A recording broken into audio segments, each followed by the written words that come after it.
그 어린 아이를 공중으로 던지면 그 아이는 웃습니다.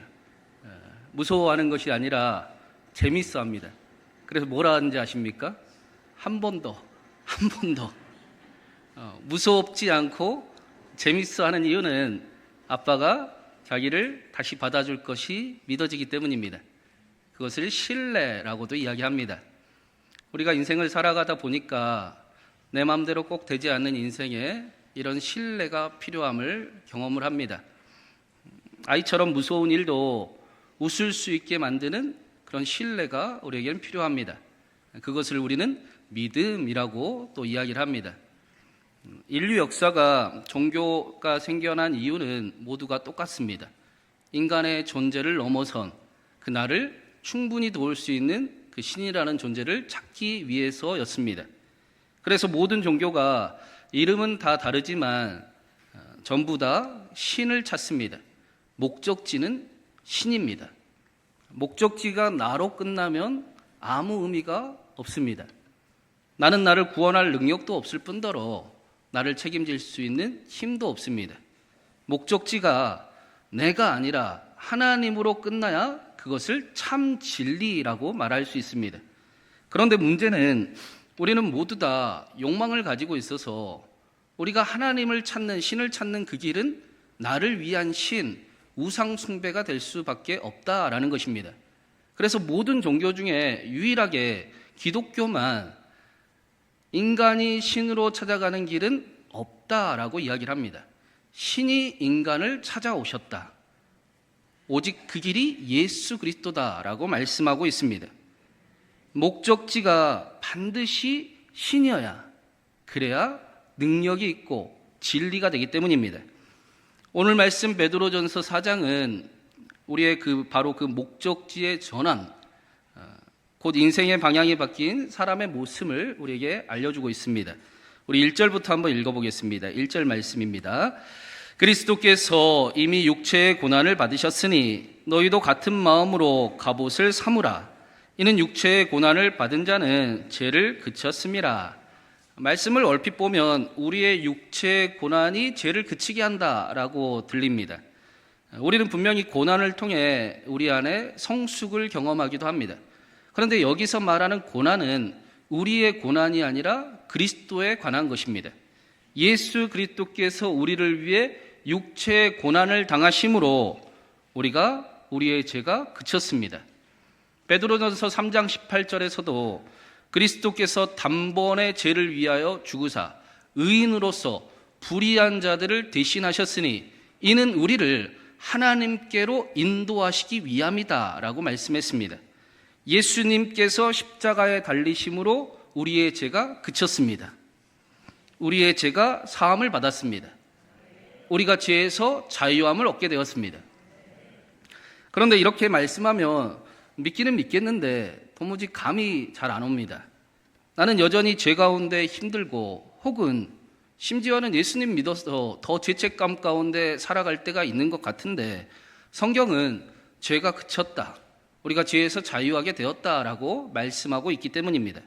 이게 무슨 말인가? 우리가 생각하는 죄는 도덕적인 죄가 대부분입니다. 그런데 성경은 우리에게 존재론적인 죄에서 자유함을 얻었다라고 말씀합니다. 성경은 우리가 예수님을 믿고 죄를 사모하던 인생이 이제는 하나님을 사모하는 인생이 되었다라고 가르치는 것입니다. 죄에서 자유는 도덕적인 완벽한 사람이 되었다라는 말씀이 아니라 우리가 이제는 삶의 방향이 하나님을 향하게 되었다라는 것입니다. 그런데 이게 우리 삶의 놀라운 능력이 됩니다.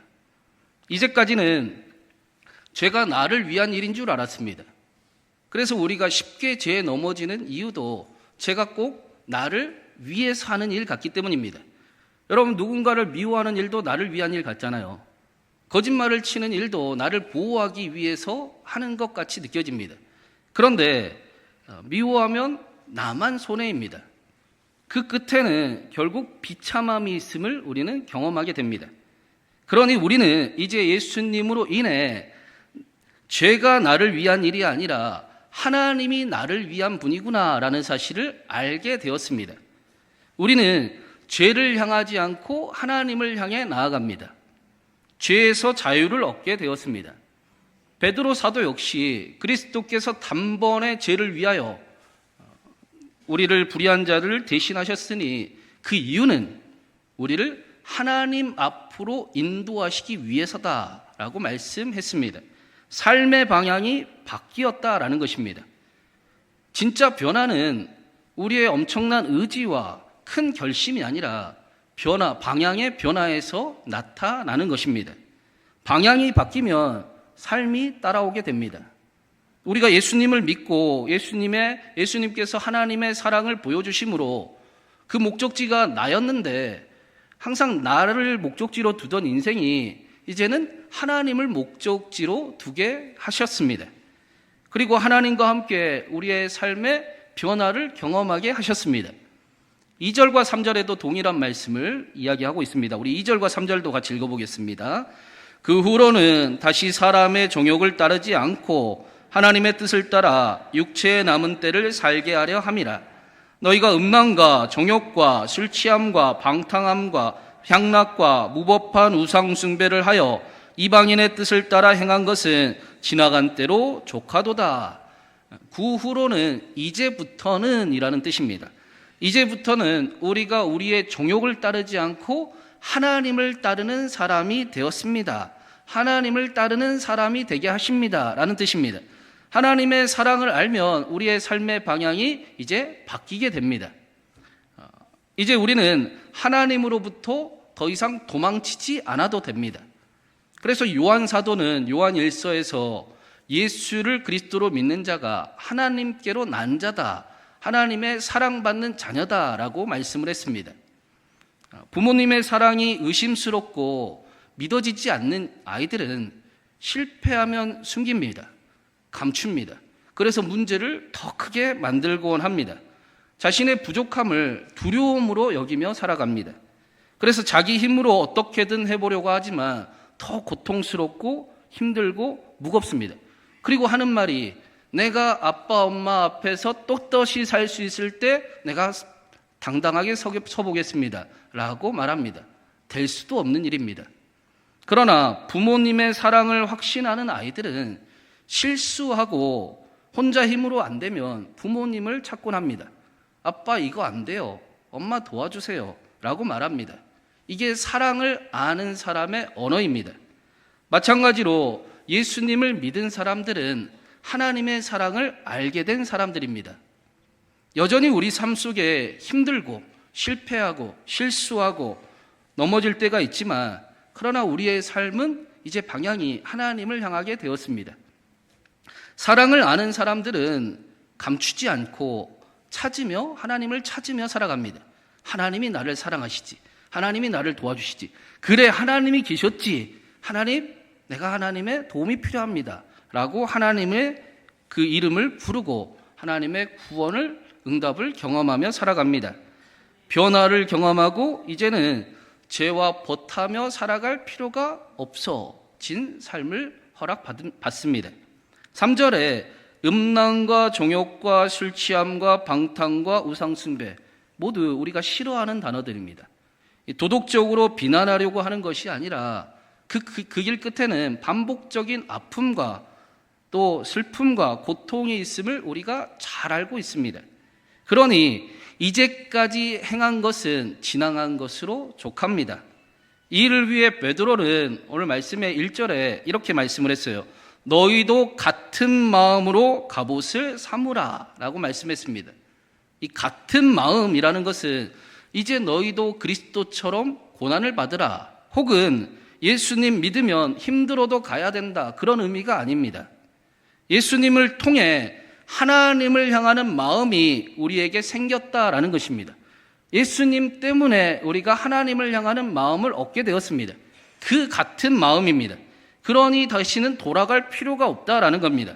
하나님을 즐거워하고 하나님을 사랑하게 된 그 마음, 결국 하나님이 맞지, 말씀이 정답이지, 내가 하나님을 향해 가야지 라고 하는 마음을 갑옷으로 삼고 살아가라 라고 말씀하는 겁니다.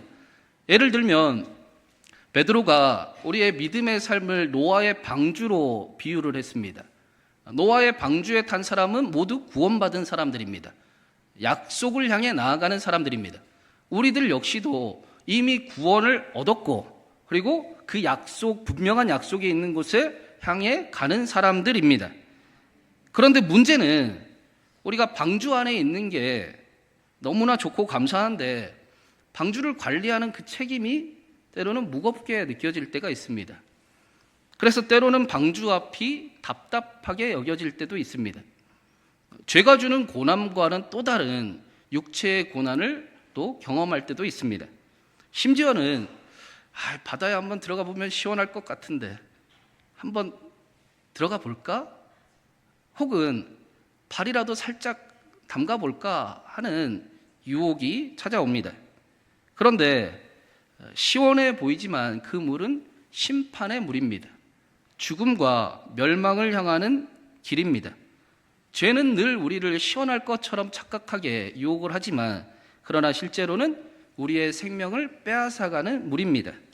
그래서 방주가 답답해도 다시 물에 뛰어들어서는 안 됩니다.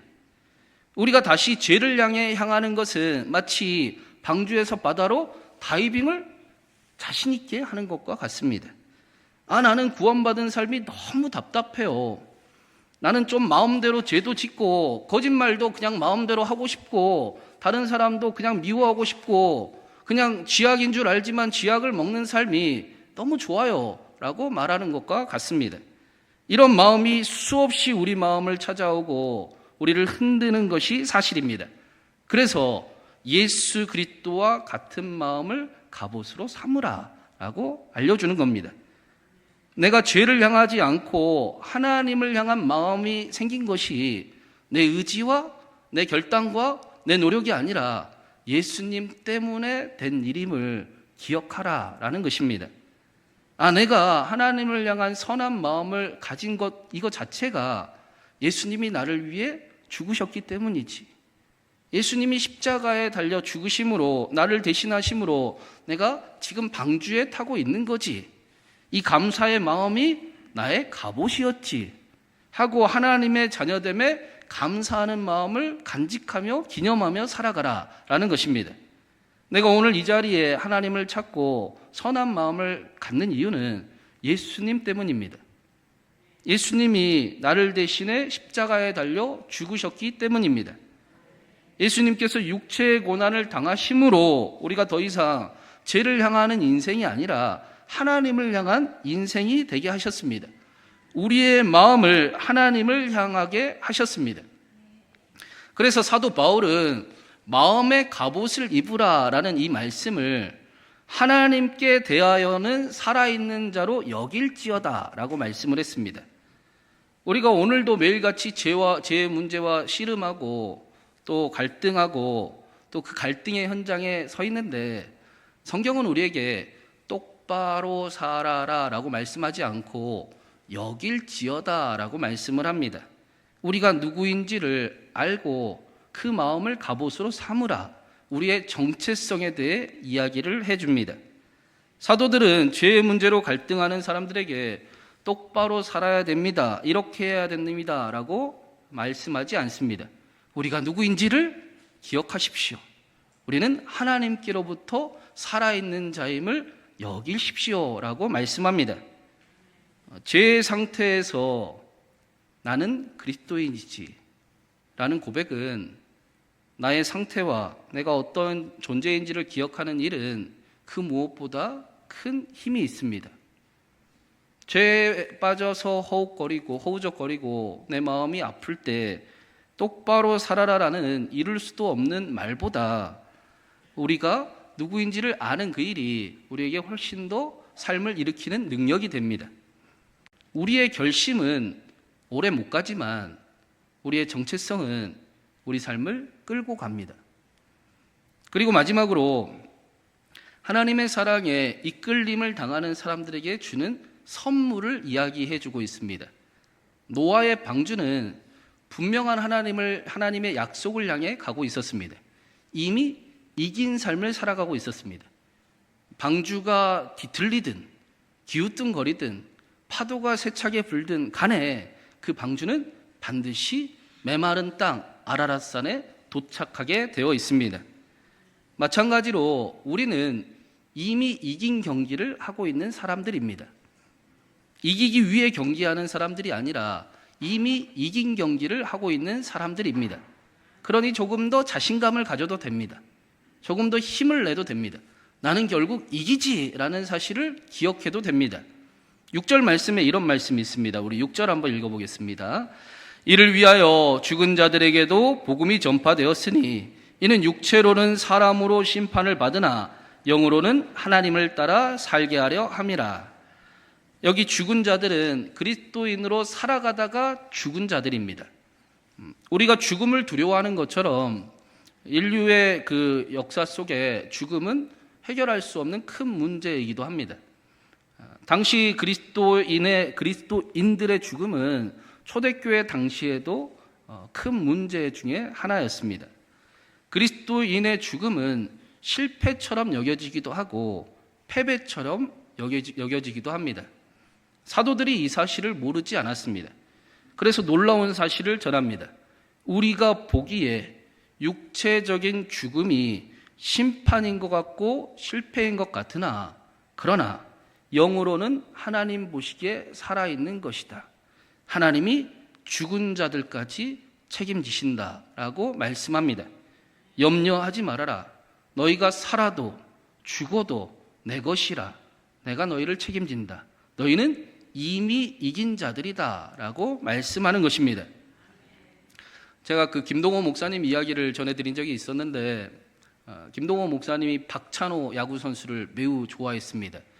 박찬호 선수가 그 미국의 메이저리그 투수가 됐을 때 엄청 기쁘셨어요. 그런데 한국과 미국 시차 때문에 경기를 직관을 볼 수가 없는 겁니다.